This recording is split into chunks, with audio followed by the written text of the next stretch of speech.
Order, order.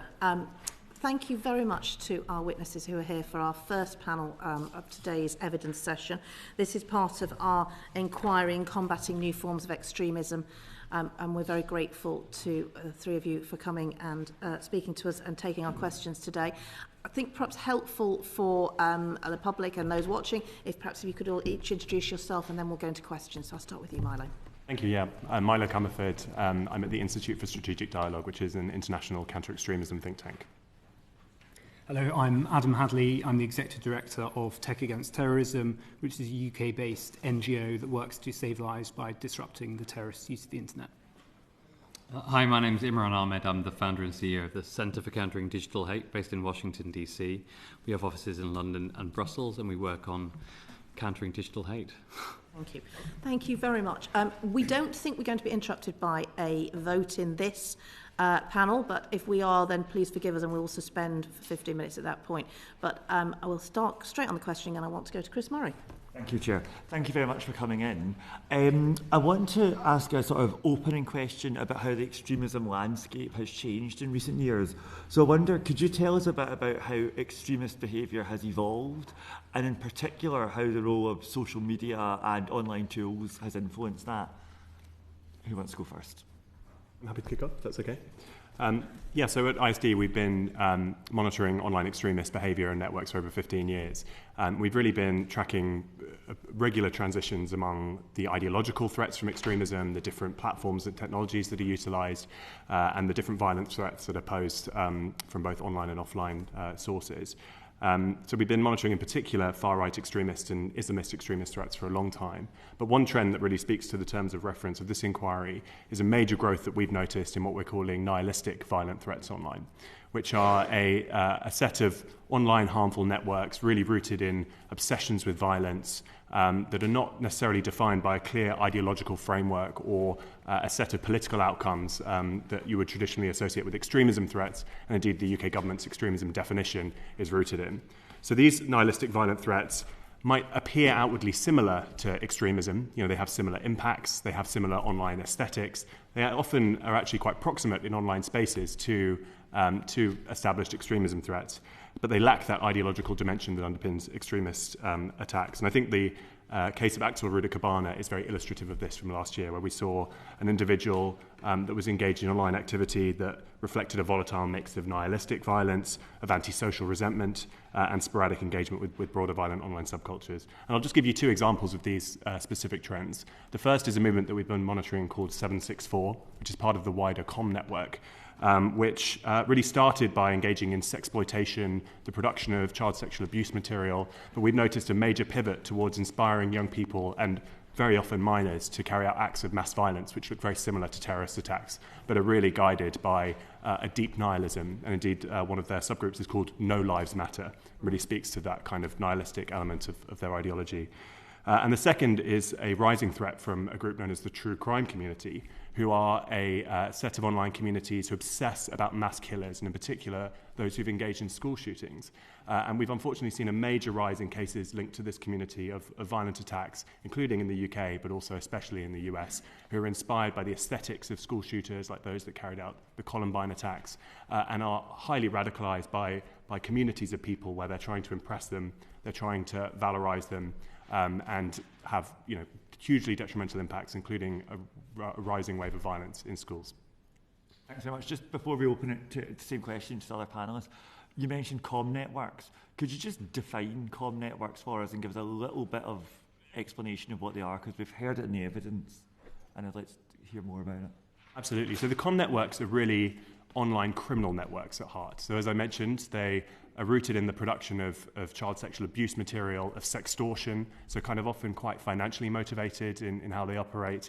And they're a truly global transnational phenomenon. We've seen alerts raised by Five Eyes partners and EU partners around these networks that really seek to exploit young people. But the pivot that we've seen, and perhaps the most relevant thing for the terms of this inquiry, this move towards nihilistic violence, which is a relatively new innovation within com networks. So we see people who are really groomed into these communities, starting with essentially being ordered to carry out acts of vandalism and sort of petty arson, and then swiftly moving up to carrying out stabbings, to sexually abuse and exploit others, and indeed becoming sort of victim perpetrators. So there is this kind of network of online groomers who are increasingly moving into extremism-adjacent spaces. Yeah, thank you. I'll expand to the other two if you want to. Thanks. So stepping back a bit, I think the most important thing to stress is that the main threat that we're facing in this country comes from violent Islamist extremist organisations and individuals and the extreme far right.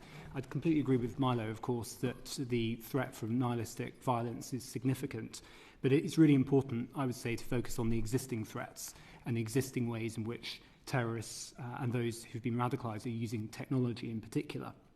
So in terms of the main things that have changed, I would say over the past, let's say, 5 years, and I'm sure Imran will agree on this, is that platforms seem to have largely given up in being proactive in finding and removing terrorist content.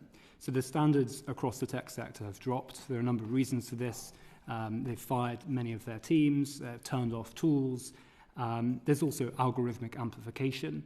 Platforms, of course, profit from sharing content that can elicit emotional reactions from people and therefore increase the chances of people clicking on adverts. And in some cases, there are platforms that are actively promoting violent extremist content. So the background here is that, unlike 5 years ago or even 10 years ago when Tech Against Terrorism was established, there is a sense in which some platforms are deliberately doing nothing, other platforms are deliberately promoting this sort of material. And the other major trend, I would say, is we're clearly living in a multipolar world where there are a number of significant geopolitical events. It's no longer the case that terrorist groups are well-defined. And as Milo was saying, what we're really seeing is a mixture of different types of threats, coming from nation states, coming from organised criminal networks, coming from transnational hate communities. So online what we're really seeing is a mixture, not only of ideologies, of grievances and actors, and in some cases we're seeing hostile nation states pretending to be terrorists, promoting extremist content, encouraging people to graffiti mosques in London, for example. So from an analytical perspective, it's much more difficult to understand what's going on online, and also our capabilities as NGOs, as governments, to understand online content is pretty limited. And the third trend, I would say, is generative AI. We hear a lot of hype about AI. It certainly hasn't done much to improve the productivity of our economy in the UK, but what it has done is improve the productivity of terrorist production of content. So this, on its own, isn't significant, except for the fact that if platforms are doing so little, if there are a number of threat actors all exploiting the internet, AI can be used to create a very large amount of content to overwhelm systems. So overall, I would say we're actually in a worse position than we were even 5 years ago, with many more threats. It can be very confusing to understand and analyse. And I think governments across the world are really struggling because there are no longer neat categories. And indeed, where the comm networks are concerned, it's not just terrorist content, it's child sexual abuse material, it's hacking, it's extortion, it's all of these things mixed together. Which, from a policy perspective, I imagine is very difficult to deal with. Thank you. Mr. Ahmed, do you want to? Thank you. If I can start right at the beginning, and I think it is worth just stating this for the record, the reason why this really matters, why online spaces really matter, is because the primary locus now of where we share information, we set our social mores, our norms of attitude and behaviour, where we negotiate our values, and where we negotiate even the corpus of information that we call facts, are online spaces. And 10 years ago when I started CCD8, sitting in Portcullis House, when I was talking to people and said that social media was re-socialising the offline world, they told me I was ridiculous because, of course, the offline world and the online world were completely separate. But we now know that that's precisely what's happening. And I think increasingly people understand the role that platform decisions, whether it's their algorithms or how they enforce their community standards, their purported community standards, the ones that they have in place to satisfy their true customers, their advertisers, that their content is not appearing next to radicalizing or pornographic or other types of material. They simply don't enforce them. So there's been two real major changes that have happened in the past few years. The first one is the relaxing of standards, which was initiated by X and now has been followed by Google, YouTube, by Meta's Facebook and Instagram, and TikTok hasn't done anything yet, but I can imagine, given its new ownership, that it is likely to follow suit. The second is, as Adam correctly identified, generative AI, and I think it's important to understand the economics of social media platforms. It is unprecedented in human history to have a mechanism by which you can send one additional message to one additional person for zero marginal cost. That produces an opportunity for distribution of content that is unprecedented in its scale. So it's the nuclear age of disinformation and hate. The only cost to the producer, to the person trying to distribute hate material or the lies that inextricably are interlinked with hate, the conspiracy theories, the slurs, the libels, whether it's the blood libel or anything else, that the cost of producing that content was high. Actually producing good quality viral content is a real skill. Generative AI reduces the cost of that to zero as well and creates a perfect feedback loop where you can produce content, test it on social media platforms for engagement, and then refine it based on that as well. And so we are moving, the funny thing is that we're moving from one age into another with generative AI. I do not think we are ready to I don't think we've come close to comprehending what happens next without intervention. And one of the issues that we have is that social media companies, while they are turning a blind eye to rising levels of extremism, the cross-fertilization of extremisms by their algorithms that leads to the kind of hybridized, unclear ideologies that we call nihilistic now. The issue is that Ofcom's doing nothing to address it. We're 2 years from when they were given those powers, when the Act received royal assent. 4 years since I was the first witness to give evidence for the Online Safety Act Draft Bill Committee. And yet 21 investigations into 69 websites. That's what Ofcom's done in 2 years. Not one into a major platform. Not one. We're going to come to specific questions on Ofcom, so we will cover that later. But Chris, do you have anything else? Yeah, you've mentioned all of you several times about nihilistic extremism would I be correct in drawing the distinction between sort of ideological extremism? And can you just talk a bit about what narratives fit into nihilistic extremism? So some of the evidence we've heard is that kind of common to everything are undercurrents of misogyny, of conspiracy theories, of anti-Semitism. That's kind of across the piece wherever you find it. Do you agree with that? What would your analysis be of what narratives drive this nihilism? First. Yeah, thank you. So all of those, and I'll speak a bit about those three, which are very important, but also really violence as an end in itself is, I would say, the unifying element across all of these. The difference with ideologically motivated violent extremism is that violence was, whether you agree with the cause or not, and by definition it was a supremacist, anti-human rights ideology, it was to achieve a political and ideological end. The difference with nihilistic violence is that end does not exist. It is violence for its own sake and often for notoriety within online communities. It's a fundamentally misanthropic phenomenon. And that is actually quite distinct from the types of extremism associated with the far right and Islamism, for example. But certainly those ideas of misogyny, anti-Semitism, and conspiracy theories are really at the core of what we're talking about here as well. So misogynistic ideologies, as all of you will know, permeate all forms of extremism. Misogyny is fundamental to far-right extremism, far-left Islamist extremism. It's at the heart of what those ideologies run on. But within nihilistic extremism, misogyny is often the kind of very thin politics that actually galvanizes violence. And while we haven't had a misogynistic act of terrorism in the UK, there are lots of acts of mass violence and growing numbers which seemingly speak to a blend of very personalized grievances and an overarching misogynistic framework. And research from UCL has shown that misogyny, in fact, predicts violent extremist intentions, willingness to engage in interpersonal violence and support for violence against women. So misogyny is in many ways a gateway between all these different online communities we're talking about. When it comes to conspiracy theories, these, again, are really fundamental to the construction of the worldviews that we're discussing today. ISD did work for Ofcom when it was first scoping its regulation, looking at over 700 UK-based accounts, and we found intense hybridization, fundamental hybridization between extremist, hate-motivated and conspiratorial actors online. They occupy the same online spaces across platforms, and that's a really fundamental consideration for when we think about policy responses here. And conspiracy theorists themselves are increasingly linked with violence. I mean, we saw after the COVID pandemic more and more cases of individuals who are radicalized as part of an attempt to overthrow government through violence and so on. So ideology is not necessarily needing to be present to motivate violence. And then finally, anti-Semitism, which is in many ways the most fundamental phenomenon that is symbiotic with extremism across the ideological spectrum. Indeed, earlier in this month, after the terrible attack in Manchester on the synagogue, we found that anti-Semitic slurs on X increased by 28%, including over 6,000 posts accusing the attack of being a false flag. And indeed, X's AI assistant, Grok, provided speculative commentary supporting these false flag theories, reinforcing anti-Semitic tropes. Indeed, since October 7th, we've seen that anti-Semitism is actually bringing together extremists across the ideological spectrum. Islamists, far-right extremists, far-left extremists, making common cause around their shared anti-Semitism. So I think, in a way, this is a very useful phenomena to understand is some of the new ways that we're seeing online communities crystallizing around this violent harm.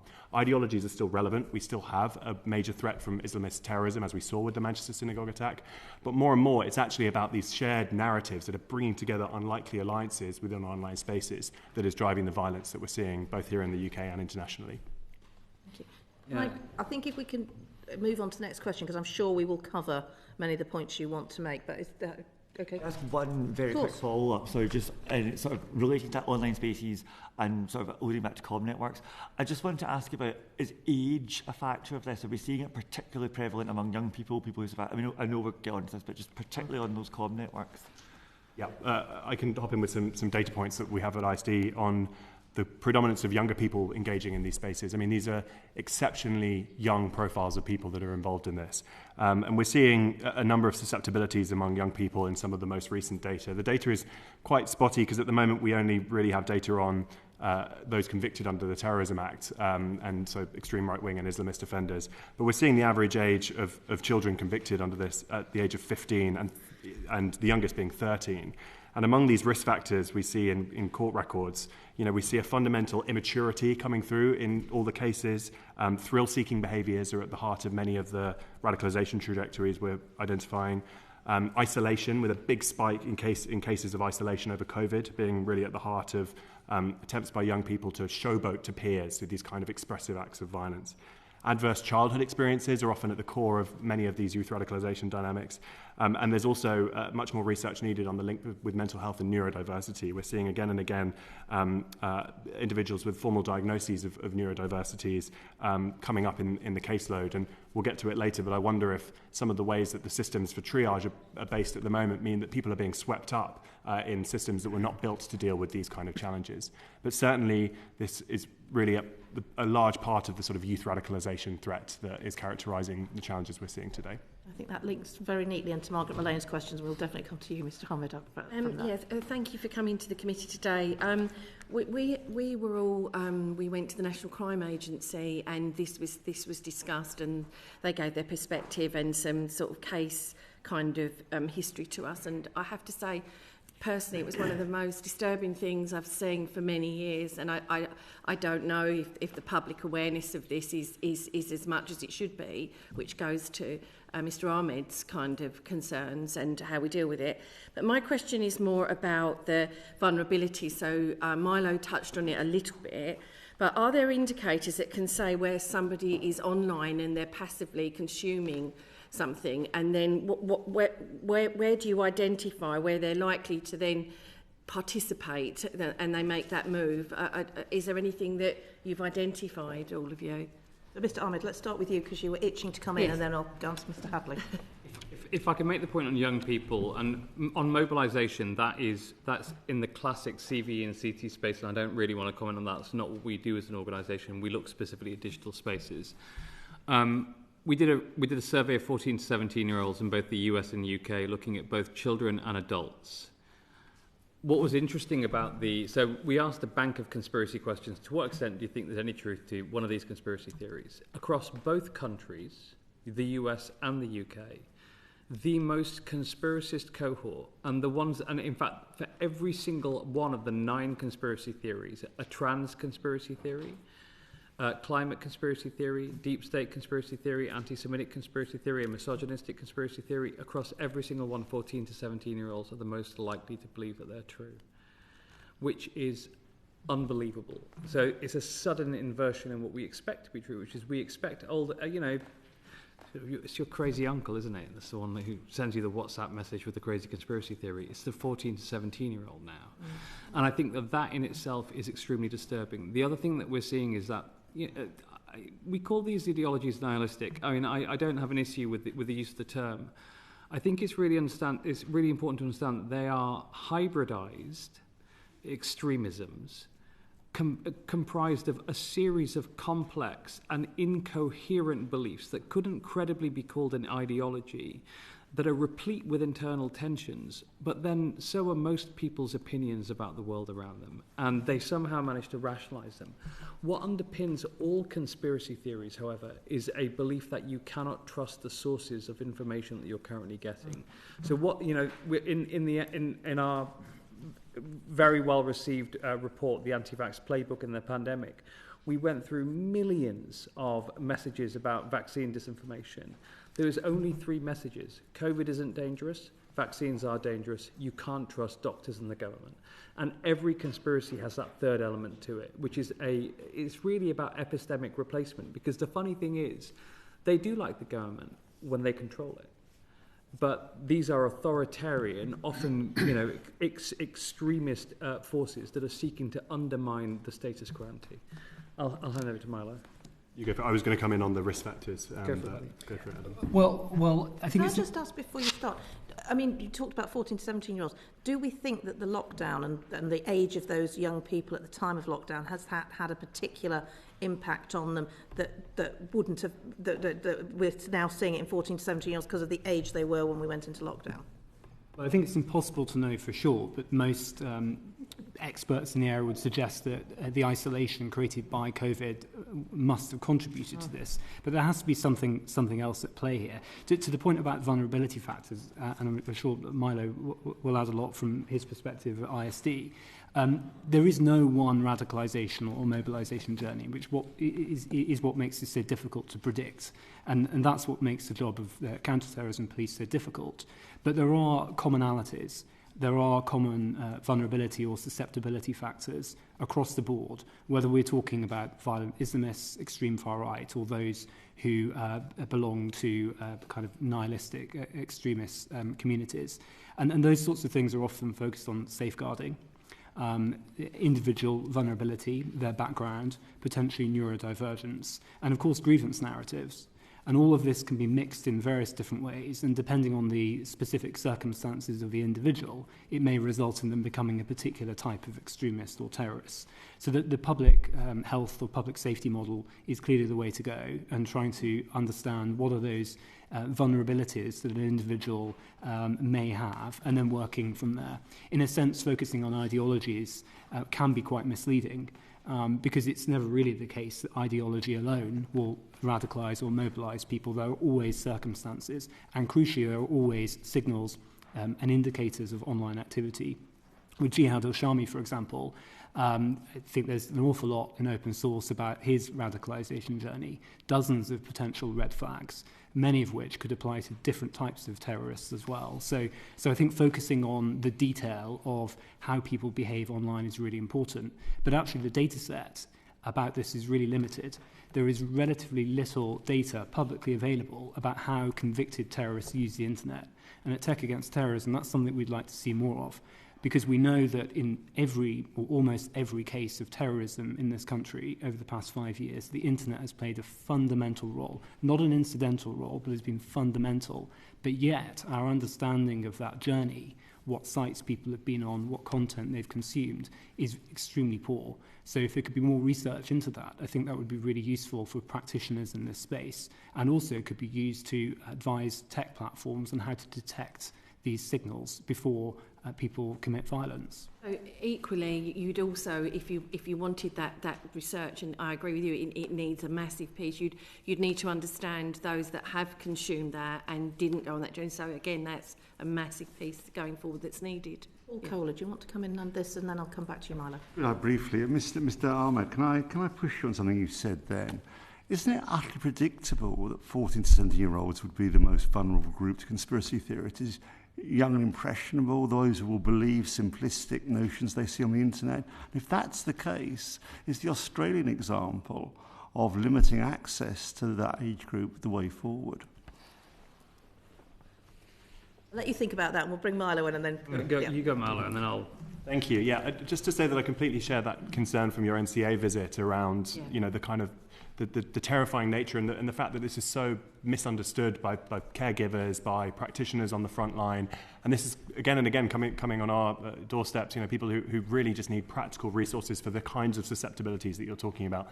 And the backdrop to this is that the radicalization trajectories of individuals in these spaces is so much faster than that of people who joined ISIS, for example, those who joined far-right extremist groups. We're talking about days and weeks rather than months and years, as was the case for the sort of previous generation of radicalization. But we've actually produced a resource that we're going to be releasing soon, and we'll share with members of the committee, that really looks to speak to the specific cocktail, if you like, of factors that are bringing people from passive consumption within these spaces into real-world mobilization, having seen more and more cases of this in our work. So we have distinguished between indicators, which are signs that someone might be part of a sort of subculture of nihilistic violence. And this might be things like extreme interest in gore websites. It might be an expression of a desire for notoriety, really wanting to be well known in a community, as well as an obsession with mass killers. But that in itself was necessary but not sufficient for taking action.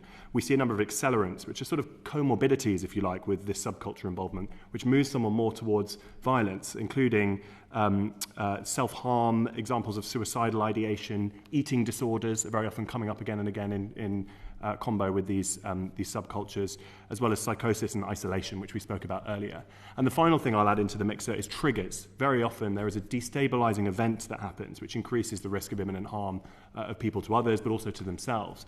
And here we saw again and again sudden life changes, social stresses, financial crises that were presaging violence. So I think in that case there is this sort of very sort of intricate layering of things that happens within these online communities. But as Adam said earlier, it also produces a range of different opportunities for intervention, for recognizing risk, and for engaging in online spaces in a much more sophisticated way to reach those who are vulnerable, which hopefully we can speak about a bit more later. We will. If I can make the point, just on that point, I do worry about having such a broad array of potentially mobilizing factors.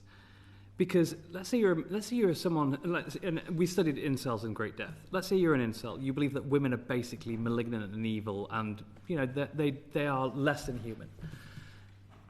Could be someone not giving you the right change at the supermarket. It could be someone giving you a funny look. It could be someone that you went up to and you went, "All right, darling," and they just went, "Get away from me." It could be anything. It could be your sister saying something mean to you. It could be anything. What we do know is that these people have, over a long period of time, been able to consume without interference, and in fact often accelerated by algorithms normalizing the content that they're seeing, a vast array of hate-filled content and the conspiracy theories and lies that underpin hate. And I think that sort of brings me to the point to Mr. Kohler, which is, yes, you're right. In the transition to adulthood between 14 and 24, so until the age of 4, T2A is an idea from criminal justice, but essentially, until 14, you're essentially being socialised by your parents. After 24 or so, you're being socialised by partners. 14 to 24 is that Lord of the Flies moment when you're being socialised by each other.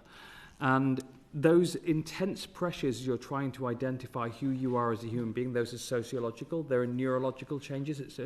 It's an era of great frontal cortex plasticity. And so there's a lot of changes happening in that person. And then you inject into it completely destabilizing ideologies, content, stuff that makes them feel bad about their bodies. CCDH doesn't just look at hate content. We haven't for, After 6 months, we were looking at anti-vax content, and since then we do a lot of work on children's mental health and eating disorders and self-harm content. So they're being exposed to all of that, which causes this incredibly destabilizing to young people and their identity, their self of self, their self of where they fit in. And then you're throwing in, content which is blaming particular groups for that. You can understand why we are in a crisis right now. I think Australia has pulled the emergency handle. Right? This is a factory floor where the products are killing kids and killing other people. And they've said, okay, push the button, stop, no more until we work out what the hell's going on. We've chosen another approach, which is we passed the Online Safety Act. It theoretically gives the powers for Ofcom to enforce rules that platforms have to be safe for children, that they have to think about and show that they've done adequate risk assessments, they've red teamed their platforms. But unfortunately, that hasn't, Ofcom hasn't really gotten going yet. I would argue it's failed catastrophically in its first 2 years to get going on these issues. And so I can understand why you might be thinking, well, maybe we should just do what Australia's doing and push the stop button. Bobby Moore. Yeah, thank you, Chair. I'm just very keen to get an understanding from all of you as to how effective you think the Prevent model is working, identifying young people as being radicalised online specifically, and whether or not you would agree with some of the written evidence that we got as a committee that is calling the online space a blind spot for Prevent, noting that there is no referral point for the individuals who are displaying problematic behaviours online. Adam, should we start with you? Well, I think I'd agree with that generally, but I don't think it's the fault of the police necessarily. I think their resources are somewhat limited, and there is this overall perception, as I was saying earlier, that the internet somehow is incidental to terrorist attacks, whereas it's really fundamental. So I would be curious to understand what the resources are across government to proactively search for content online. The Online Safety Act and Ofcom's remit is pretty passive by design. It's not their job to go and search for content, but it doesn't really appear to be anyone else's either. And that seems to be left to individual citizens to report content or to NGOs to do so. So the platforms really have privatised the profit and socialised the negative impact. And they've pushed responsibility to proactive searching on everyone else. So I'd certainly say that Prevent and the police need significantly more resources. It's not just in this area, though. It's also detecting child sexual abuse material, online scams. There isn't one single approach across government to find harmful content online, which is really quite absurd, considering there are so many crimes being perpetrated online. There's no single entity or budget to look at content. At the same time, platforms have made it significantly more difficult and expensive to find material. So it really is a blind spot, not just for the government, but for researchers. And something does need to change, because I can't see how we can protect our citizens if we don't know what's on the internet and we don't know how to hold platforms to account. As it stands, we have to trust platforms. I'm not sure about you, but I don't really trust them. I don't trust that they have our democratic interests at heart. I trust that their priorities are their shareholders, and quite evidently they're profiting from polarisation. So the question I would have for the government is, what investment are you making to understand how the internet is being used by adversaries? And I would also say it's not just extremists. As I mentioned earlier, there's a significant amount of evidence that traditional hostile nation states are also sharing material online. At Tech Against Terrorism, we found examples of fake far-right groups apparently trying to pay people to graffiti mosques in London and across the country. This activity is all over the internet, and we're really worried that there isn't any systematic understanding of that. I'll come in on the Prevent programme specifically. Certainly I agree that online spaces are a major blind spot. You might have heard an anecdote from Lord Anderson when he was at this committee that in the case of Axel Rudikabana, one of the referrals was on the basis of a teacher, referrals to Prevent that is, a teacher looking over his shoulder at online activity that he was engaging in the classroom. This kind of extraordinary incidental opportunity to see what his online activity was, and saw this harmful engagement with genocidal content and so on. Without a doubt, we need to be embedding and mainstreaming considerations of activity online within how we assess the risk to individuals. But more generally, in terms of Prevent's ability to respond to these threats, it's really these kind of hybridized threats that we've been talking about have ended up on Prevent's plate, not by design, but due to the absence of other support systems that exist to deal with this specific challenge. There's a sort of inappropriate triage that's happening. In last year's statistics from Prevent, the largest category of cases was vulnerability present but no counter-terrorism risk.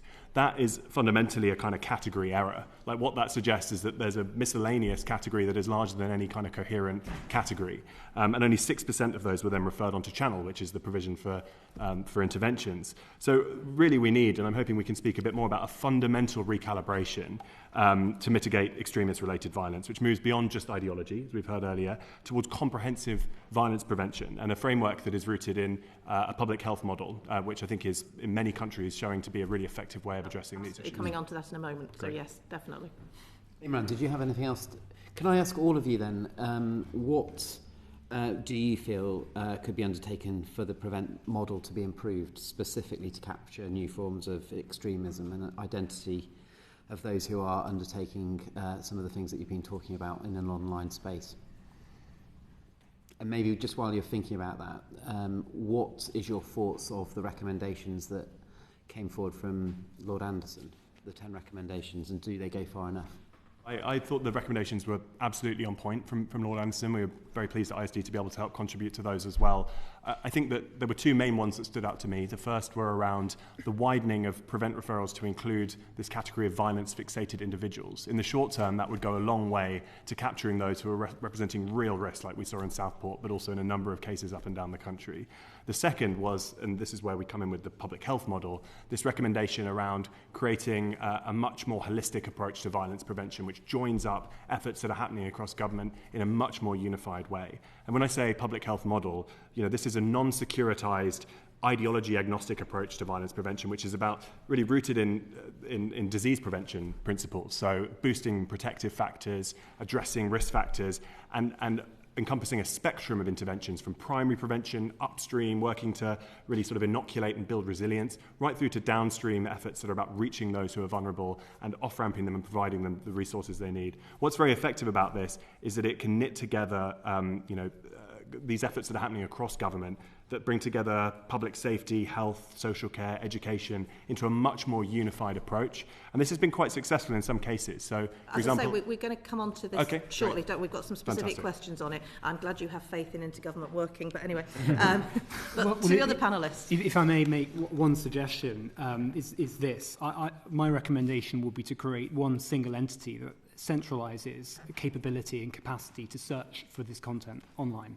Not just terrorist content, but also child sexual abuse material and online scams. Because at the moment, Prevent officers who are, police officers who are well trained are expected to be able to search the internet for content. And I think that's just unrealistic. But yet there seems to be no money really to invest in this, the technology and data access and the training. And therefore, I think centralising and not just focusing on one harm, but across various harms would be really helpful. Mm-hmm. Yeah, I mean, to make the point, I served on the Commission for Countering Extremism, so under Sarah Khan, alongside Sir Mark Rowley, on the Pilot Task Force Steering Committee. And I think that it was doing some quite interesting work on the upstream digital drivers of extremism and trying to identify them, trying to sort of to go through them in detail. I thought it was the only time I've interacted with an organ of government where I thought, God, they actually get it, really, really get it. And it's an absolute tragedy that it has been mothballed and that its institutional structure and expertise are going unutilised right now. Chris Murray and Peter Prinsley have some quick follow-ups, and then we'll move on, I promise, to the public health model. Talking about Prevent, it's a question we'd asked our previous panel. I mean, I understand Prevent has got its flaws. It's got a lot of mistrust around Prevent in the community. The extremism picture is totally changing if you set out. But one of the advantages of it is it's quite embedded. People know what it is. It's something that schools and social work and the police can engage with. What's your analysis of what I've just said? Like, is that really a value of Prevent, or should we be? Because I'm sort of worried that if you sort of totally reform it, you'll throw the baby out with the bathwater. Is that a legitimate concern to have, or should I be more relaxed? Before you answer, Peter. So my question's about AI. I've been sitting listening to this with growing horror, frankly. So it seems to me that we are at a moment where we might have computers that can deal with some of this stuff. I mean, you were talking about AI generating some of the content. How can we use AI as a filter? How can we persuade the tech companies to filter some of this rubbish which is being generated, and using AI itself? I'm giving you some thinking time to our on that. great advantage. Because we have got questions on AI as well coming up. I'll give you some thinking time on that, but perhaps if you can cover the Prevent thing. Can I just sort of give a very, very quick reaction? You can't persuade them to do it, because the controversial content, the hate, the extremism, are drivers of revenue. They create contention, which creates attention, which keeps people on the platform arguing with each other. It's highly addictive and unique content to their platforms, and they absolutely do not want to get rid of it. That's why they've done quite the opposite. They've reduced the volume, and they've said, you know what, you should put a community note on it. That's the best way of dealing with extremist content. And the technology is so sophisticated these days that if platforms wanted to detect this, they would be able to do so, because their entire business model is predicated on developing comprehensive psychological profiles of all of us in order to sell things. So if they can figure that out, they can absolutely filter material and nudge people towards. When you go home tonight, I want you to record a video of yourself and put 5 seconds of Taylor Swift's latest song in the background and try uploading it to YouTube, and see how fast before their algorithms can identify her song and shove it straight down. They've found ways to look at, so they're looking into the audio file, they're looking into the content, they're matching it against hashes. They understand exactly how to do this. They've been doing it for a decade when it comes to copyrighted material. And yet when it comes to content that might make our kids cut themselves or might lead to a terrorist attack, they somehow can't do it. So we're going to come on to the AI and the tech things. Can we just have an answer to the Prevent issue that Chris Murray raised, and then I'm going to come to Lewis Atkinson on public health. Well, I'd say on Prevent, it's been remarkably successful. I mean, there aren't that many terrorist attacks, and the ones that do happen are unusual in various ways. So I broadly would say Prevent is a successful model, somewhat under-resourced. Okay, and I'll just add to that I completely agree with the throwing the baby out with the bathwater, but really it's about contextualising Prevent within a broader set of safeguarding apparatuses that speak to each other on the front line. I think it's really, really important, and we've made suggestions around the ways that you can integrate some of the existing multi-agency safeguarding hubs that exist at a local government level with channel boards to be able to create integrated risk assessments, the Prevent oversight boards that exist with serious violence boards and community safety partnerships. These are all existing infrastructures that currently exist in completely siloed spaces locally, which mean that individuals are slipping through the gaps. So Prevent purports to be a safeguarding mechanism. It needs to be much better at safeguarding against violence in a sort of ideology agnostic way in order to prevent things like the Southport attack from happening. I apologise, I keep interrupting, but I am conscious of time and I do want to get through all our questions. So Lewis Atkinson is now going to ask about public health.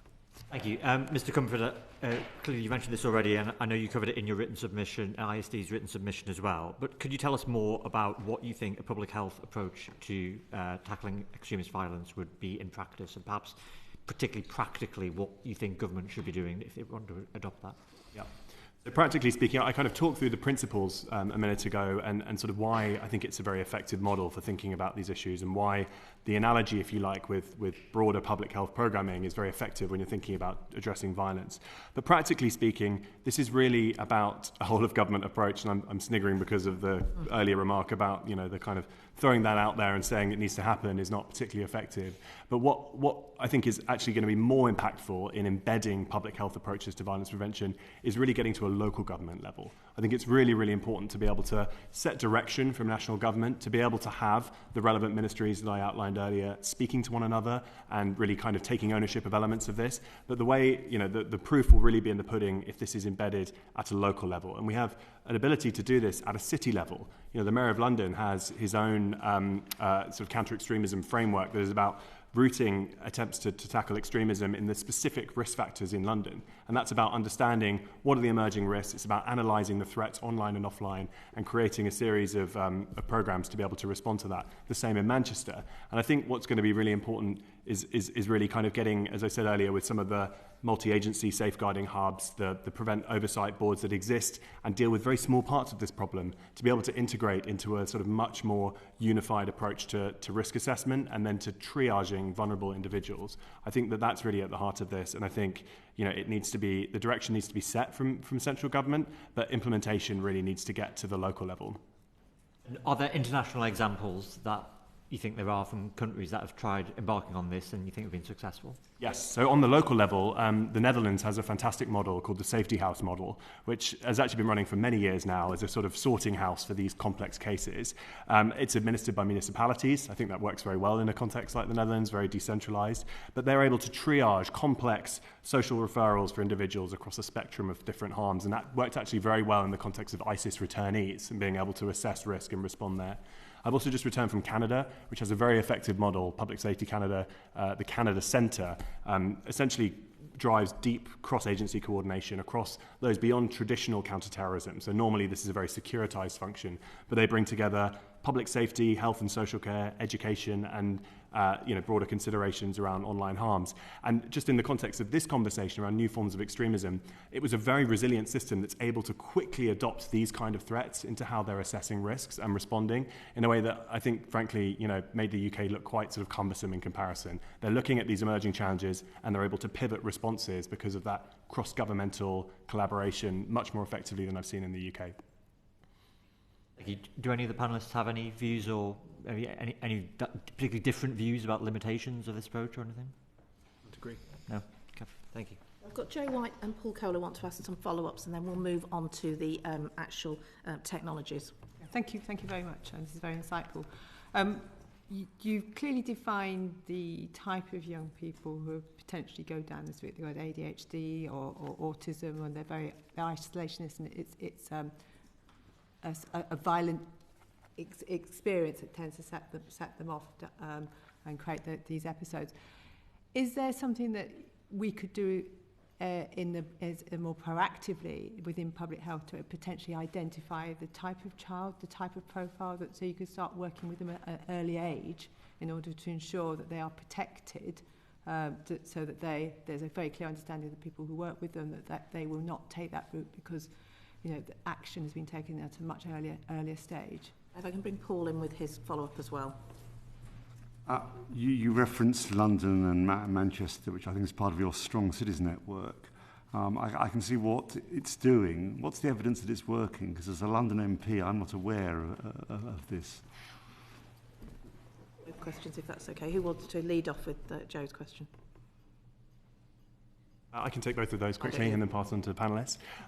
So I absolutely agree with the framing around protection of young people in particular. I think there's a real risk when it comes to this correlation with neurodivergence and violent ideation of essentially securitizing young people with neurodivergences wholesale, which is obviously incredibly damaging and actually is a poor reflection of where the risks are. Really, it's about these different risk factors being present together and often being triggered by specific, often non-identifiable, as Imran mentioned, real-life circumstances.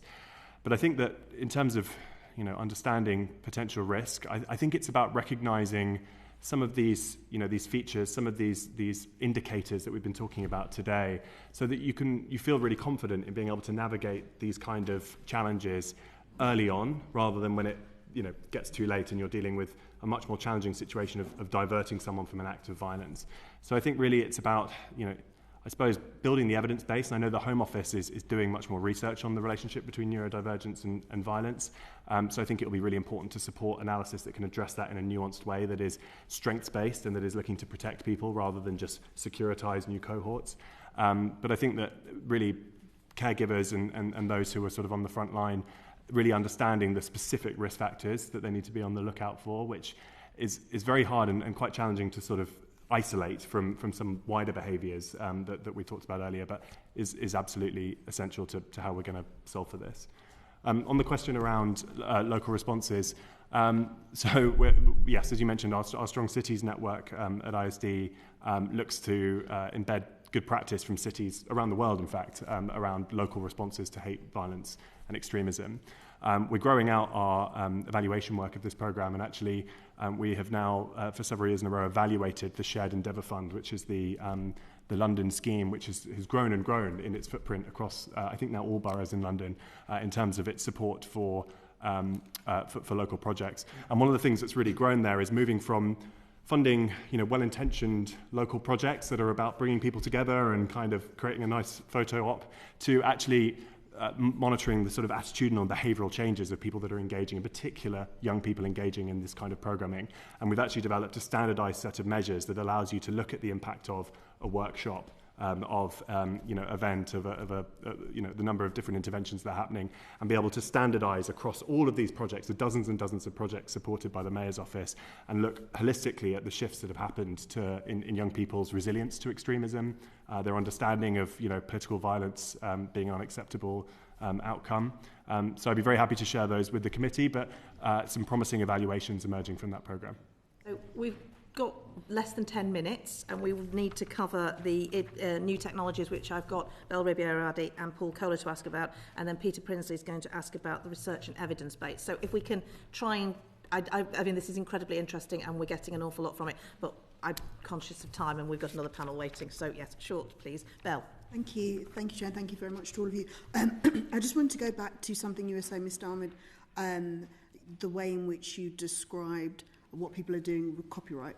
I haven't heard it articulated like that before, so thank you very much. I think it was very, very interesting. And I wanted to understand, probably from the perspective of all of you, this is not the first time you've probably said something like that. So since this technology has been in place for 10 years, and we understand that those that host these platforms are making profit from it, what's the unwillingness from, I suppose, governments to put policy forward that would actually ensure that they use the technology to prevent the proliferation of these really awful things online?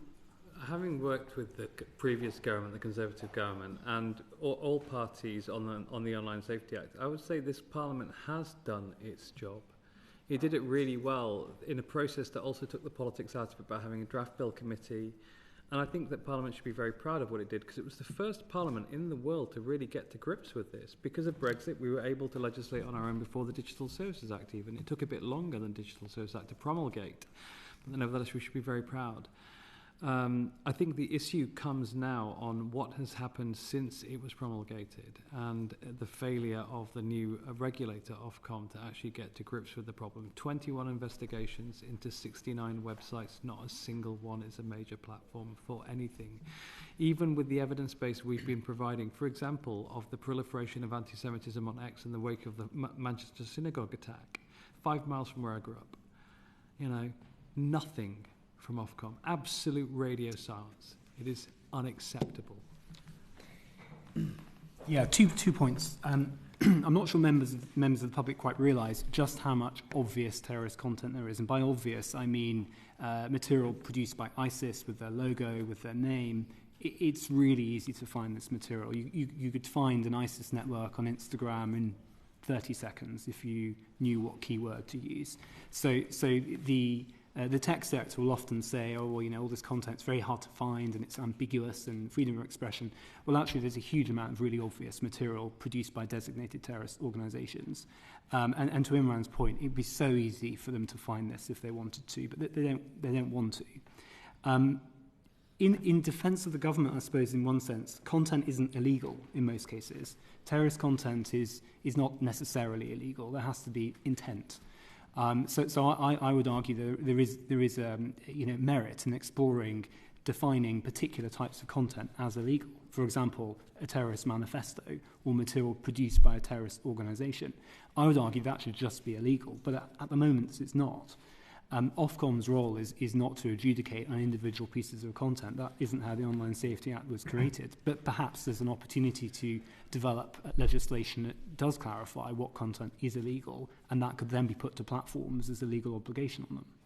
Yeah, and just to reinforce that, I think it's really important to emphasize that platforms want to be talking about content. You know, they're very happy talking about the amount of terrorist material they've taken down, you know, the kind of how great their automated techniques and their AI tools are for removing this content. What they don't want to talk about are the sort of fundamental systems that underpin the way this is served to young people in particular. And, you know, we've produced research for over 5 years of this phenomenon of algorithmic amplification of young people. This isn't just about content being accessible online to those looking at it. It's about it being served up to young people. You know, you can set up an account as a minor, and by you know, engaging with pro-Hitler content on X, for example, you can quickly have the first 10 posts you see on your For You discovery page is pro-Hitler content, you know, without even following these accounts. So it's really, really important that, and the way that the Online Safety Act looks to do, to have a conversation around the systems that are promoting this content, rather than just talking about how we're going to take down all this material. The whole sort of nihilistic new forms of extremism we're talking about today, we are not going to be able to remove from the internet. We have to truly understand the roles that different social media platforms are playing in servicing young people and creating communities around this kind of content. And I think that's going to be a really important part of the solution. There is no mechanism in the Online Safety Act, just to build on that, there's no mechanism for taking down individual bits of content. It is a systems, it's an excellent piece of legislation that deals with systems and risk factors and creates incentives for platforms to do the right thing, to do what they claim they're doing, and then has sanctions if they fail to do so. The problem is that those sanctions have to be credible, which means that you need to be ready to use them. Well, there is a fundamental flaw in that, though, that how can you evaluate the systematic ability of a platform to remove content if you're not monitoring and looking for how much content and without meaningful data access? Well, the data access problem, and we were the organisation that was sued by Elon Musk for the act of doing research on his platform. He said the terms of service of his platform say you can only use the platform to read it and consume ads, not to actually research it, which is bananas. So he sued us and we beat him in court. But we've now got these statutory data access pathways through both the OSA and the DSA. Problem is they're still not enforced yet. Again, we just need people to get on with it so we can tell you what's going on and help Ofcom to help itself. Yeah. Well, if I have time, I'll come back to that, but I've got to get through some other questions before I get in trouble. Can we just bring Jo White in very quickly then? Just a quick follow-up. Very, very quickly. We understand the reasons for this is either monetisation or destabilisation of nation states. Do we understand who is financing these sites? And if they're in the UK, what's been done to prosecute and pursue and prosecute them? Well, I think we should be deeply suspicious of various narratives that we're seeing in this country, and we need concerted effort to understand where particular narratives are coming from, especially anti-Muslim sentiment, anti-trans sentiment. These things don't come from nowhere. And often there's indication that some of this comes from abroad, but also there's lots of domestic sources for this. Fundamentally, no one really knows, because data access is so difficult, because there's no funding, because government isn't really looking. Maybe it doesn't want to know. Yeah. So the problem is no one knows. No one is really looking, and platforms most definitely don't want you to be researching their systems. Yeah. And in some cases, in the case of X, you're forbidden from doing so. So it's a huge intelligence gap. And especially considering the environment we're living in at the moment, where there's a concern about war with nation states. We know that many of those nation states value information operations before everything else. We know that in hybrid warfare, information available on the internet is the first thing that they will seek to manipulate. But yet, in the Strategic Defence Review, the reference to the internet was almost minimal. So it's almost like, from a national security perspective, we think the internet exists on its own. We don't realise that actually the information environment is fundamental to not only hybrid threats from extremists, but also hybrid threats from nation states, and that's a real problem. Can I check the panellists are happy to stay on for a few more minutes? Okay, yeah. Belle. So just to pick up on that point in terms of things going slightly beyond the internet, I want to ask how technology and the proliferation of extremist content online has altered the radicalisation process.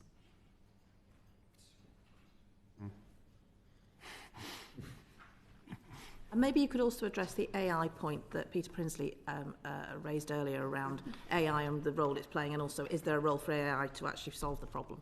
Yep. I realise solve is a bit of an extreme thing to say. I mean, the fundamental shift is the one I said at the very beginning, which is ultimately that the radicalisation trajectories of these people that we're talking about today are geared towards online communities of harm rather than specific organisations or groups. You know, when you previously were talking about, you know, a far-right group that you had a membership card to, or pledging allegiance to a group like ISIS, with these communities, you're talking about incredibly sort of volatile and divergent online communities where it's not really about belonging. It's about, you know, sort of participating in a kind of, an environment where these things are almost more real to people than their offline worlds. And I think that is a fundamental step change in the radicalisation to violence that we're seeing, which is not that someone is being groomed into an ideology, but rather they're participating in an online environment where violence is totally normalised, and where, you know, you get to a point where, unfortunately, a subset of those people engaging in that are going to carry out acts of real-world violence. Finding those individuals is very challenging, and I do not underestimate the task of law enforcement in finding the needles in the haystack. But as we said earlier, it's fundamentally about the construction of platforms that are hosting these spaces where this kind of socialization to violence is able to happen, and the sort of pathways of radicalization are kind of fundamentally entwined with the systems that underpin social media platforms. There was after 9/11, there was an approach used to studying how people sort of become radicals, and it was really the funnel. It's basically you start with being a Muslim, then you become an extreme Muslim, then you become and then you become a jihadist, and then you become a terrorist. And there was a funnel there, and it's like it starts with being that the Muslims get poured in, and eventually you get a few terrorists at the bottom. Obviously, that has been well and truly it's no longer used. But that's exactly what we have on social media. Is that we have a system in which people are able to be identified for psychographics, not necessarily their religion or their race or ethnicity or anything else. It's about the psychographics. So young men who have problems with women, for example, who have problems with their mental health, who have problems with suicidal ideation, who have problems because they're NEETs. And I'm using a specific example here because that's exactly what we found in our study, the Incelosphere. So we found that the world's biggest incel site, the people who'd set it up had set up 3 feeder sites. One was a NEETs forum, one was a suicide forum for people with suicidal ideation and mental health problems, and the other one was a looks-maxing forum, which is for men with extreme body dysmorphia. So these people had set up these forums as feeders to identify young men. The looks-maxing forum, looks-maxing is a term that's used by young people on social media. It was the number 2 or number 3 site on the Google search. So if you search for looks-maxing, you would get to this forum. Very well SEO'd. And then once you were there, you were being identified for potential recruitment to the Incels Forum. In the Incels Forum, which at the time when we were studying it was 16,000 men, that was the space in which you were inculcated into the full set of incel beliefs, including that raping children was an acceptable means of ascending from inceldom, which is a term they use. You are no longer an involuntary celibate if you have sex. And so they'd agreed in that year that we were studying them that raping children was an acceptable form of ascending from inceldom. So that's how that funnel works. So yeah, I mean, the funny thing is that old-fashioned, discredited, kind of, slightly embarrassing funnel approach that we used, that was being used 20 years ago, that's exactly how it works on social media. I think that brings it... I'm going to bring this to a close at 4:15 because I'm conscious we've got panellists waiting.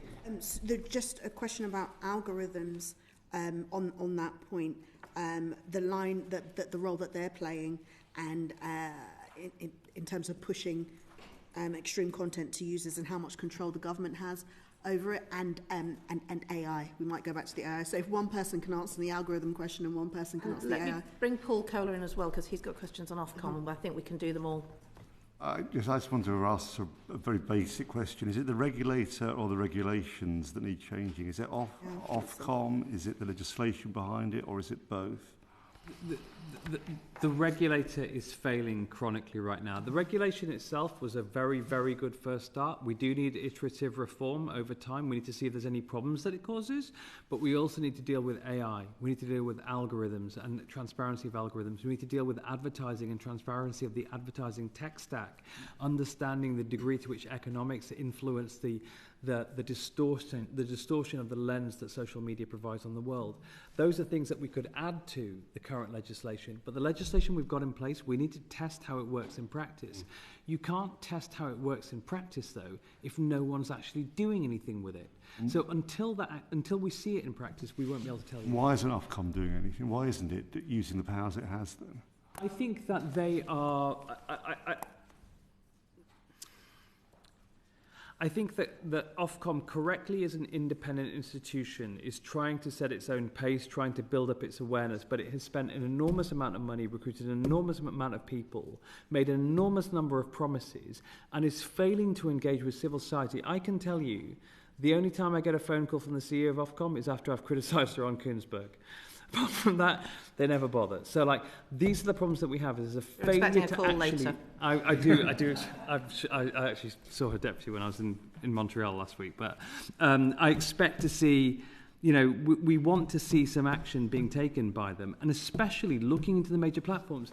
Because the other thing is, the major platforms have been getting worse in the last year. They've all been reducing their safeguards, and they're doing that because they think there's no one watching. They think there's no credible threat of sanctions.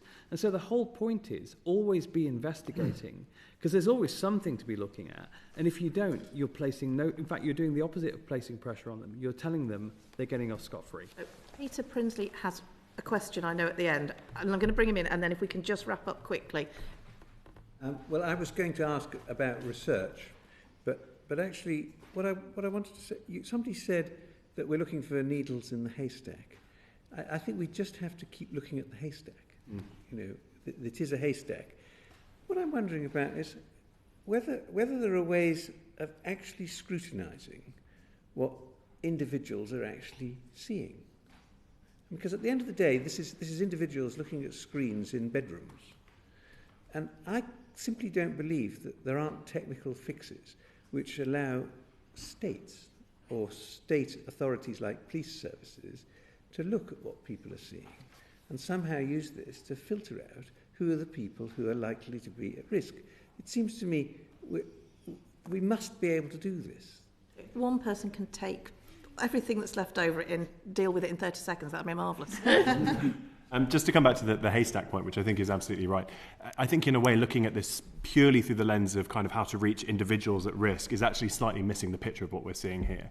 You know, really what we're dealing with is a kind of mainstreaming of these phenomena. And I think that requires, you know, understanding how entire online communities are shifting towards violence, misogyny, conspiracy theories, etc., and thinking about what approaches are going to be effective in altering that trajectory, whether it's regulatory, whether it's new interventions that are able to kind of get to this at scale. But really, I think we need to be thinking about piloting interventions that can shift the gravity of communities online, because I think you can spend your whole time looking for that needle in a haystack. But as you say, the haystack itself is shifting, and we've heard already about how that's in the context of platforms rowing back on their commitments and doing less and less. So there's a fundamental sort of shifting of the ground that I think requires, exactly as you said, looking at the big picture.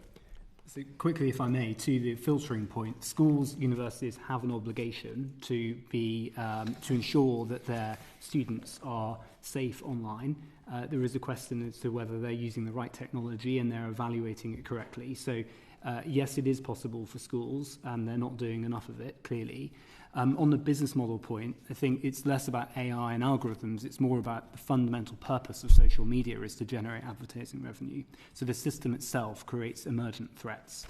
Not only that, you have content creators who are incentivized to create content, to create sites, and so on, to make money from advertising. So the system itself is generating these risks and these threats in many cases, and it's about the business model.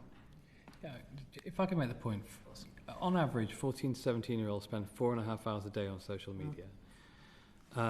Every hour or two, the equivalent of the entire Netflix library is added to YouTube. You do not understand the scale of what we're talking about here. These companies are enormous. The amount, and it's not just the inputs into it, but also the outputs. So just take every single 14 to 17-year-old, multiply by 4.5 hours. There is no human-based system that could possibly analyze it. We do studies internally at CCDH where we look at, what happens to an individual. So we map out, we model an individual going down a radicalization pathway to show how it works. That's exactly how platforms do the studies themselves internally, we've discovered. And so the truth is that we've got this relatively impossible, chaotic black box that no one really understands. We've unleashed it on the world with zero oversight, zero accountability, zero transparency, and we're wondering why things have gone wrong. Okay, I'm going to have to wrap it up.